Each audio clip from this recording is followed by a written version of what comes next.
Spoken, and the matchup is set in the race for governor. Democrat Charlie Crist will challenge Governor Ron DeSantis in November. Yeah, in his victory speech, Crist, who once served as a Republican governor, sent a message of unity. We can unite Democrats, independents, and many Republicans who care about our Florida, and we will defeat Ron DeSantis. Now, Governor Ron DeSantis did respond by promising the biggest Republican turnout ever in Florida for the November election. And you know, the primary for governor, just one of the big races that we're following. Aaron Parsegian breaks it all down for us. Yeah, let's start with the biggest race of the night, the Democratic primary for governor. Charlie Crist taking home with 60% of the vote. Now, these are unofficial results, but you can see here doing well across the state, only losing 3 counties to Nikki Fried. And we can see here in his home of St. Pete, Pinellas County, did especially well, getting 70% of the vote. Now, let's zoom out of here. Go back to our totals, and then we'll pull up another statewide race with a lot of eyes on it. Democratic race for agriculture commissioner. Now, this is a seat Democrats desperately wanted to hold on to. It's the statewide, only statewide seat that's held by a Democrat right now. Of course, though, Nikki Fried, the incumbent, not running for re-election, as she, of course, ran for governor and lost in that Democratic primary on Tuesday.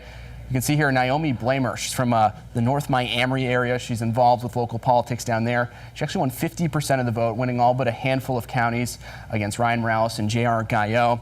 But she will have a tough task in November because she's facing one of the biggest names on the ballot this year, Florida Senate President Wilton Simpson, an egg farmer from around our area in the Bay Area. He went up against James Shaw and ended up doing well, 65% of the vote going to him. You can see why this map is all green.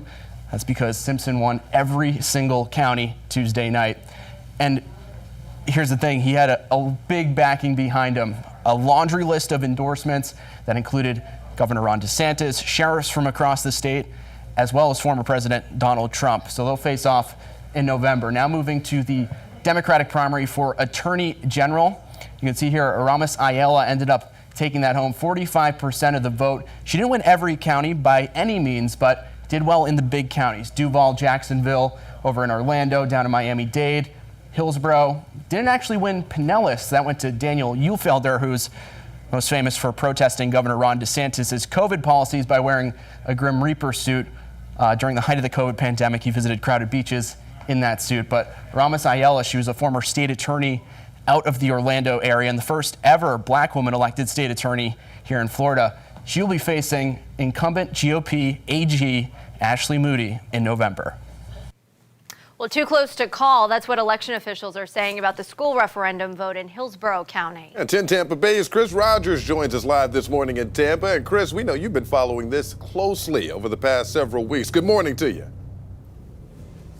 Yeah, Caitlin, Frank, good morning. As you mentioned, I have been following this closely over the past several weeks, and as we talked about yesterday, there were strong feelings on both sides of this issue, and that proved to be the case when we saw the numbers. They were neck and neck all night long last night. Get this, the margin of difference between no and yes was just 0.44%, with no having 952 more votes than yes. Now, because of that small margin of difference, a machine recount is likely, according to supervisor spokesperson Jerry Kramer. Now, there still remains provisional and mail-in ballots that have not yet been counted. Tomorrow night, the canvassing board will meet at 5 p.m. to announce the unofficial final count, and if at that point it's less than half of a percentage point difference, it would trigger an automatic recount.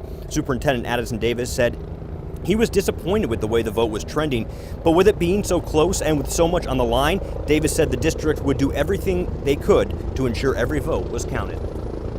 We will let our legal counsel work with the supervisor of election to determine whether or not a recount needs to take place. If we're in that percentages, I openly will, I have to try. Now, Superintendent Davis says he's not feeling very optimistic about the way this is trending, but they will have a press conference a little bit later today regarding how this is going to move forward. So we'll get some more answers as to what some of their options might be. Reporting in Hillsborough County, Chris Rogers in Tampa Bay. Reporting indeed. My man Chris is on it this morning. No distractions at all. And Chris, so the big question, how many votes still need to be counted? If you can hear me.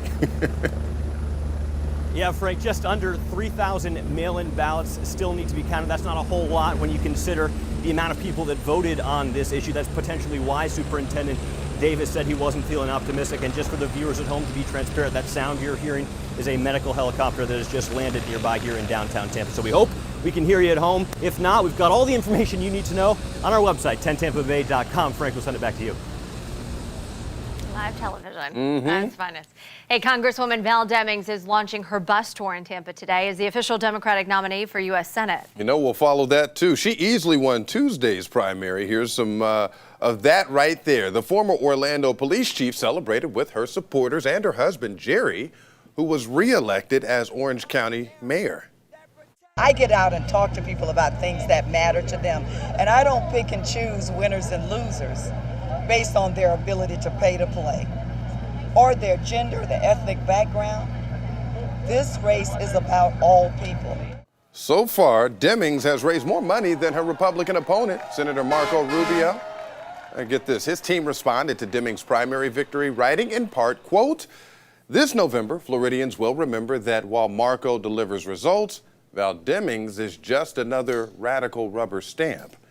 Now, we have a breakdown of all the primary results on our free 10 Tampa Bay app. You can also click on our interactive map to see how each county voted. Here's a look